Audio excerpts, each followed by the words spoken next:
Ce sont des erreurs commises sans qu'on les sache. Donnons également la chance d'écouter quand même ces médias-là qu'on traite de X ou Y, parce que des fois c'est vraiment à tort et à raison. Ou peut-être ils peuvent attaquer les gouvernements parce qu'ils ont attaqué les gouvernements, ok, on les traite directement d'être des mèches avec la M23, parce que même de l'autre côté, de ces côtés-là également, il y a à boire et à manger, comme on a toujours dit, même à vomir. On essaie un peu de voir comment relever les défis, voir de notre mieux comment accompagner le gouvernement dans cette quête, parce que quand c'est une attaque externe, nous devons s'essouder, aider le gouvernement à relever ces défis et voir maintenant comment combattre par après les défis que nous avons, celui de développer notre pays. Donc, pour moi, cet officier peut dire ça. C'est vrai, il peut y en avoir, mais si on n'a pas encore eu des preuves ou on n'a pas encore des éléments à notre possession, nous ne pouvons pas nous prononcer là-dessus. Pouvez-vous nous dire où est Magloire Balou? Je vous ai dit, il est devenu quelqu'un comme tant d'autres. Si vous me demandez où se trouvait tel journaliste, ça, au moins, je peux mener des enquêtes, je peux mettre les moyens qu'a la corporation pour chercher ces journalistes. Mais notre doyen, je vous dis, je l'appelle doyen parce que c'est notre vie. Plusieurs journalistes sont passés par ses mains. Mais au finish, il a opté pour la politique.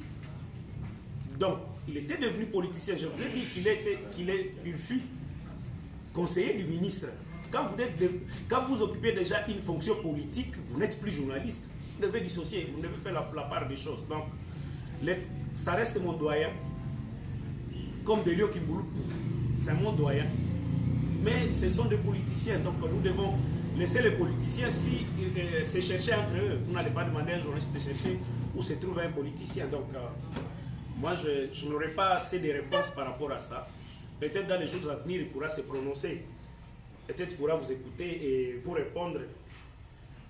Et il n'est pas obligé d'être au même endroit tous les jours. Donc, il peut bouger. Aujourd'hui, je peux vous dire, il est tel part et pourtant, il est ailleurs. Donc, nous ne sommes pas dans le même monde. Donc, nous sommes dans le monde journalistique. Lui, il est dans le monde politique. Donc, vous allez chercher un politicien qui va vous répondre à cette question. Est-ce que Magloire est encore journaliste? Je pense que je viens de répondre directement. Donc, je vous ai dit, le poste politique ne s'accommode pas avec notre métier. Voilà pourquoi on vous a toujours dit bonnement, dès que vous occupez un poste politique, venez chez David ici à la réception, venez déposer votre carte. Ce n'est pas dire que vous mettez fin à votre carrière. C'est d'abord vous terminez ce que vous avez fait en politique. Quand nous trouvons que vous pouvez encore devenir impartial, là, on peut juger maintenant, vous remettre encore votre carte et vous redevenez encore journaliste. Mais quand nous savons que vous occupez un poste politique, c'est que vous êtes partial, vous ne pouvez pas être journaliste. Donc, Magloire Paloukou, mon doyen, n'est plus journaliste, tout comme Delio Kimboulou n'est plus journaliste. Je vous ai parlé d'Albert Kambale qui est encore journaliste, lui, mais bon, parce qu'on a posté une vieille photo,